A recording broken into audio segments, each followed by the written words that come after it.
Resmi, Marc Marquez lewatkan Valencia GP dan tes untuk fokus pemulihan.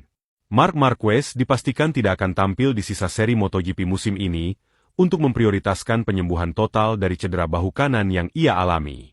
Cedera ini merupakan dampak dari kecelakaan di MotoGP Mandalika yang memerlukan operasi stabilisasi dan masa pemulihan yang ketat. Tim dokter merekomendasikan istirahat total dan rehabilitasi intensif untuk memastikan ia kembali 100% fit. Marquez juga akan melewatkan tes resmi Valencia pasca musim.